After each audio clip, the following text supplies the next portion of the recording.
साल 2025 को आप लापरवाही का साल कहेंगे या किस्मत के रूठने का साल? वो साल जब ऊपर वाला खुद आपसे खफा हो गया और हर रोज इस देश ने जो कुछ देखा, उसके बाद देशवासियों के मुंह से अब यही निकल रहा है, बस कर भाई, बस कर यार, अब और मत दिखा। इस देश ने बहुत देख लिया। इतने आंसू नहीं देखे जाते। एक घटना पे हमारी आंखों के आंसू सूखते भी नहीं हैं कि तब तक एक नई घटना हो जाती है। जनवरी से लेकर जून तक जो कुछ हुआ है, उसे देखकर कहीं भी आने जाने, उठने बैठने, घूमने टहलने, काम करने, हर चीज में डर लगता है। हर महीने एक नई चोट लग जाती है। अहमदाबाद में आसमान से मौत बरस गई। पहलगाम में आतंक ने स्वर्ग को खून से रंग दिया। महाकुंभ में आस्था जो थी, वो भीड़ में कुचल गई। बेंगलुरु में जश्न मातम में तब्दील हो गया। दिल्ली के रेलवे स्टेशन पर अफरा तफरी ने जिंदगी छीनी। मुंबई की लोकल ट्रेन काल बन गई। केदारनाथ में यात्रा जो थी वो अधूरी रह गई और उसके बाद पुणे में एक पुल जो है वो लोगों को ले डूबता है। बीते 6 महीने में ये 8 हादसे डराने वाले हैं। कुछ हादसे किस्मत का खेल हो सकते हैं, कुछ लापरवाही का नतीजा, कुछ हमारी आपकी सोच से परे। लेकिन जो कुछ हो रहा है, उसके बाद देशवासी यही कह रहे हैं, बस कर। हे ऊपर वाले, अब थोड़ा रहम कर कर रहम कर हम लोगों पर, क्योंकि इतने मजबूत नहीं है कि हर रोज़ ये ज़ख्म देख पाएंगे। लेकिन सवाल भावनाओं से ऊपर उठकर यह भी है कि क्या यह केवल हमारी बदकिस्मती थी? ये केवल किस्मत का रूठना था, ऊपर वाले का नाराज़ होना था, या फिर हमने लापरवाही की पराकाष्ठा पार कर दी और उसी वजह से हादसे के बाद एक और हादसा हो रहा है। आज हर खबर डराती है, हर यात्रा भरोसे की नहीं है। आज दुआ की मोहताज है। आज ट्रेन में चढ़ने से पहले, प्लेन में चढ़ने से पहले आपकी टांगें कांपती होंगी। आपके माँ बाप आपके सुरक्षित पहुंचने तक दुआ मांगते होंगे। 2025 को हम एक साल नहीं, काला अध्याय के तौर पर देख रहे हैं, जिसके हर पन्ने पर दुख, शोक, टूटी उम्मीदें, यह सब कुछ है। लेकिन सवाल फिर वही मेरा है कि क्या यह मनहूसियत का साल था, या हमारी लापरवाहियों को हम हादसा और ख़राब किस्मत कहकर जिम्मेदारी से भाग रहे हैं? इस साल की शुरुआत से शुरू करते हैं। सबसे पहले कुंभ आस्था पर जब लापरवाही भारी पड़ गई, उसे आप किस्मत की मार कहेंगे या सिस्टम की नासमझी, वो आप पर है। लेकिन 29 जनवरी 2025 प्रयागराज का महाकुंभ चल रहा था। वो पर्व जहां भीड़ नहीं, आस्था उमड़ रही थी। लोग शरीर से नहीं, आत्मा से स्नान करने आए थे। जहां हर डुबकी में उम्मीद थी कि पाप कट जाएगा, जीवन सुधरेगा, मोक्ष मिलेगा। लेकिन 29 जनवरी 2025 को मौनी अमावस्या के दिन आस्था चीख में बदल गई। भीड़ रौंद गई। मौत चारों तरफ बिखरी थी। लाखों लोग उस दिन गंगा के तट पर थे। व्यवस्थाएं चरमरा गई थी। रास्ते सक्रिय थे। पुलिस कम थी। दिशा निर्देश उलझे हुए थे। भीड़ बेकाबू थी। तभी यह घटना होती है। किसी ने कहा अफवाह की वजह से हुई, किसी ने कहा लापरवाही की वजह से, लेकिन मौतें हुई। किसी ने 30 मौत कही, किसी ने 40, किसी ने 60। बीबीसी की एक रिपोर्ट आई थी जिसमें कहा गया 100 से अधिक मरे। लेकिन मोक्ष पाने के चक्कर में ये लोग मर गए थे, सभी लोग। अब ये खराब किस्मत थी या हमारी तैयारियों की पोल खुली थी? क्योंकि कुंभ अचानक से तो हुआ नहीं था। तारीखें पहले से तय थीं। भीड़ का अनुमान तय था। हर बार यह कुंभ में होता है। कागजों में सारी तैयारियां होती हैं, लेकिन लोग मर जाते हैं। पहले भी 1974 से लेकर 2013 तक बार बार कुंभ में यही हुआ है, और इस बार भी यही हुआ, जो बताता है कि हम सीखे नहीं, गलतियां दोहराते रहते हैं। यह हादसा सिर्फ भीड़ का टूटना नहीं था, भरोसे का टूटना था। आज से भरा एक पर्व मातम में तब्दील हो गया था। मोक्ष की राह में लोग मौत को पा लिए थे। और अब सवाल फिर यही, जब पीछे मुड़कर हम देख रहे हैं कि इस घटना को किस्मत कहकर टाल रहे थे हम, या हमारी जिम्मेदारी को समझना चाहिए था। इस घटना के आंसू सूखे भी नहीं थे कि तभी नई दिल्ली के रेलवे स्टेशन पर तीर्थ की राह में मातम देखने को मिला। किस्मत की मार थी, सिस्टम की पुरानी लाचारी। ये आप तय कीजिए। 15 फरवरी 2025 नई दिल्ली का रेलवे स्टेशन, जहां हर दिन हज़ारों लोग आते हैं। कोई सफ़र पर निकलता है, कोई अपनों से मिलने, कोई जाने के लिए, कोई मोक्ष की कामना के लिए। लेकिन इस दिन भी महाकुंभ के लिए जब विशेष ट्रेनों घोषणा हुई तो बड़ी भीड़ आई। लेकिन लौटी मातम में निपटी लाशों और टूटे चप्पल के ढेर के साथ भीड़ बढ़ी। अनाउंसमेंट को लेकर कुछ गड़बड़ियां हुई। प्लेटफॉर्म की जानकारी कहा जाता है गलत दी गई। पुलिस हालात संभाल नहीं पाई और देखते ही देखते भगदड़ हुई। 18 लोगों की मौत हो गई। कुछ वहीं दम घुटने से मर गए, कुछ ट्रेन की पटरी पर गिर पड़े, कुछ तो इतने छोटे थे कि भीड़ देख ही नहीं पाई। कोई माँ बाप को यहाँ पर तीर्थ यात्रा पर ले जा रहा था, कोई अकेले स्नान करने जा रहा था, किसी ने महीनों पहले टिकट बुक कराई थी, कोई भीड़ के इंतजार में खड़ा था। पुण्य कमाने जा रहे थे और जीवन छोड़कर चले गए। ये हादसा किस्मत की मार था या वही रेलवे की पुरानी व्यवस्था की लाचारी जो हर बार भीड़ में दम तोड़ देती है। पहले भी हुआ था 2013 में इलाहाबाद रेलवे स्टेशन पर 42 लोग मारे गए थे और 12 साल बाद भी हम वहीं खड़े हैं। सवाल क्या, तब भी किस्मत खराब थी आज भी, या तब भी हमने कुछ नहीं सीखा था और इस बार भी कुछ नहीं सीखा?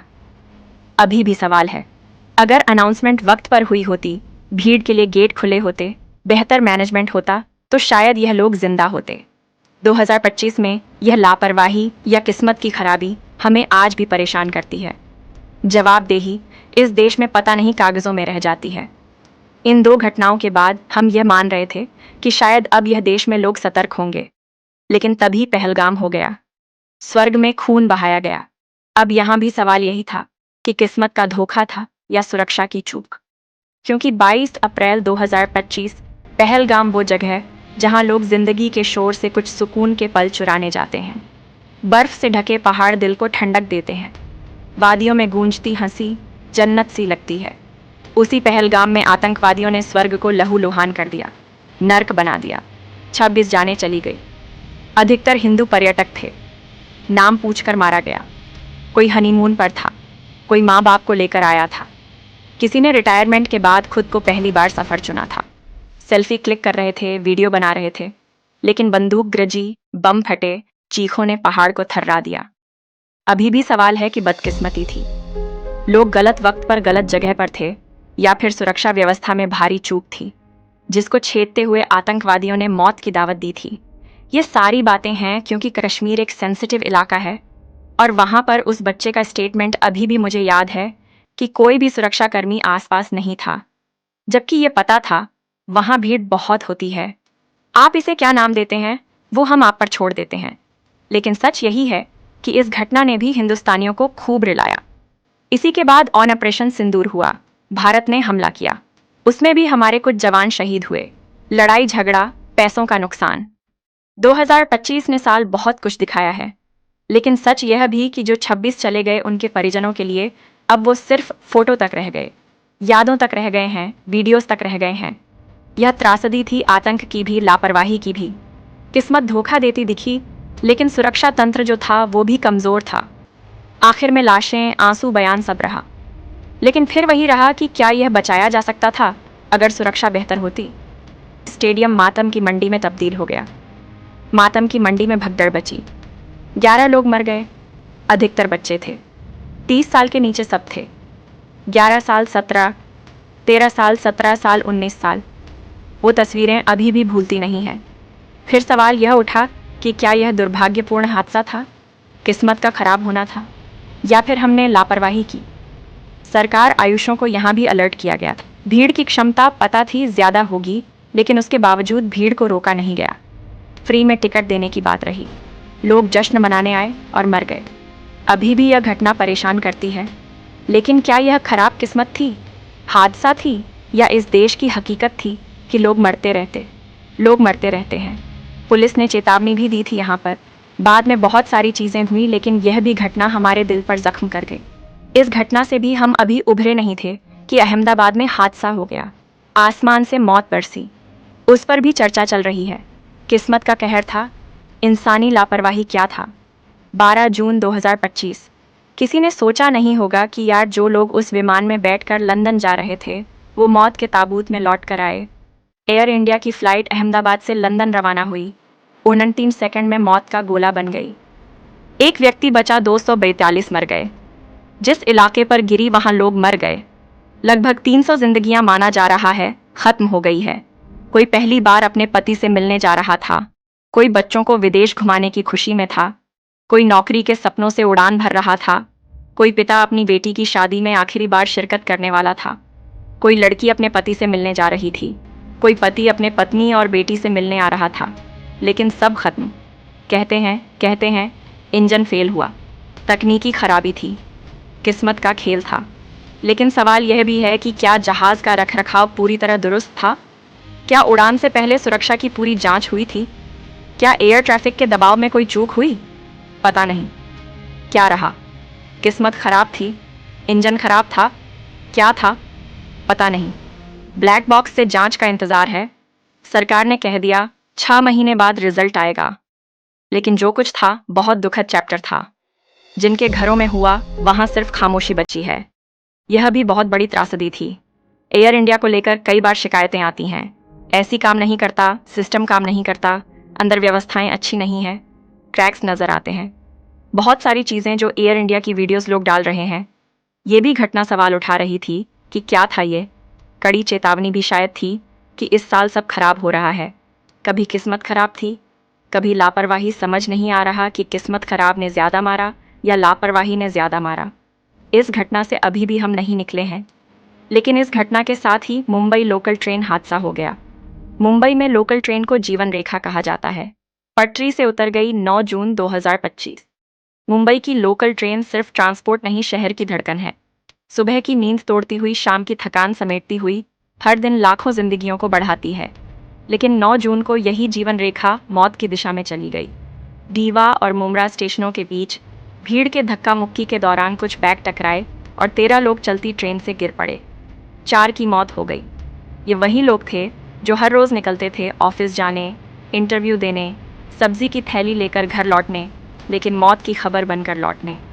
सवाल ये है कि क्या बैग टकराने से केवल हादसा हुआ, या फिर इतनी ज़्यादा भीड़, इतने ज़्यादा खुले दरवाजे, सुरक्षा के नाम पर शून्यता ने इस हादसे को न्योता दिया।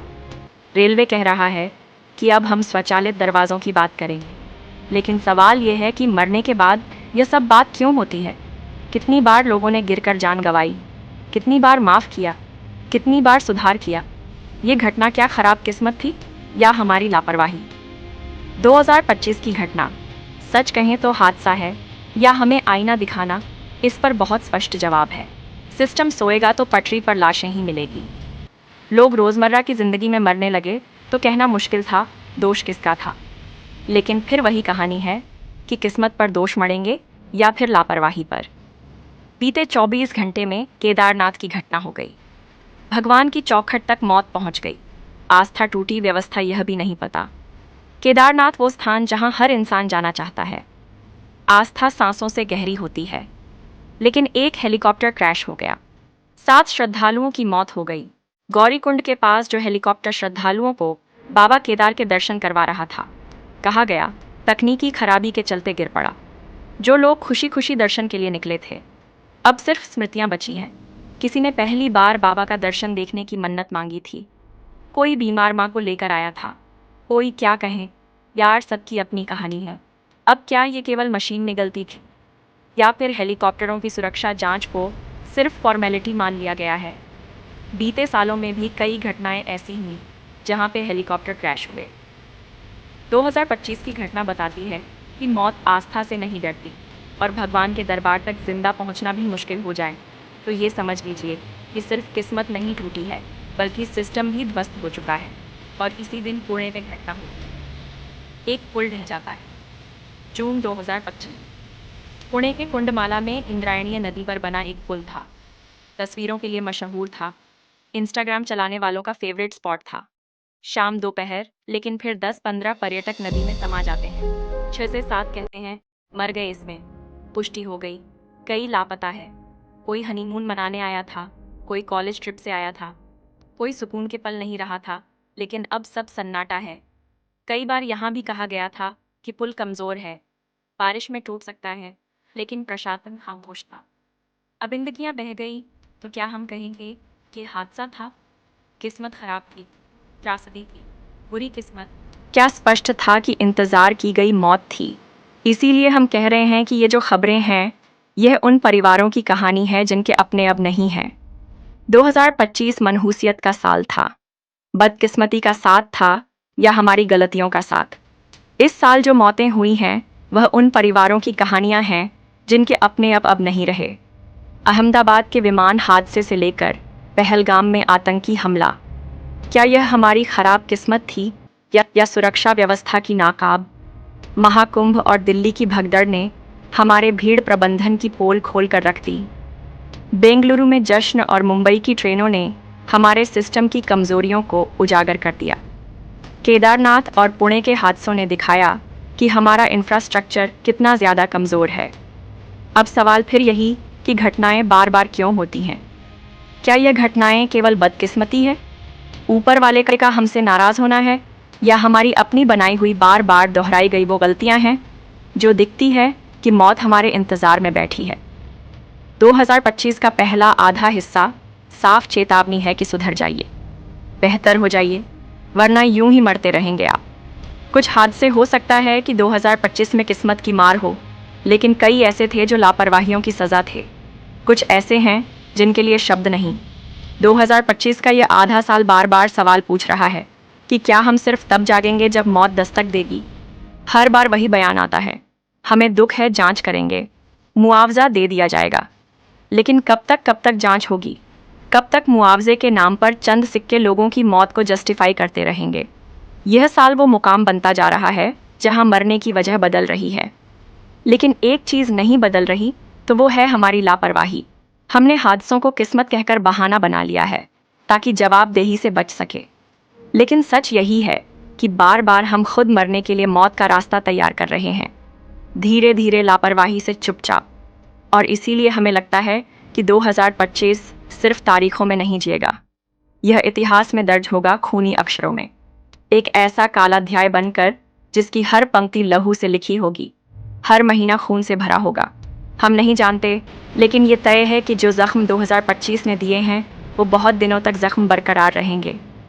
लेकिन हम बस इतना करेंगे कि भाई बस कर, सरकारें बस कर, सिस्टम बस कर, और थोड़ा सा ऊपर वाले तू भी रहम कर, रहम कर। हर चीज़ में डर लगने लगा है, चलने में डर लगने लगा है, प्लेन में बैठने में डर लगने लगा है, ट्रेन में चढ़ने में डर लगने लगा है। इतने डर में डर डर के हम वैसे ही मर जाएंगे। रहम कर।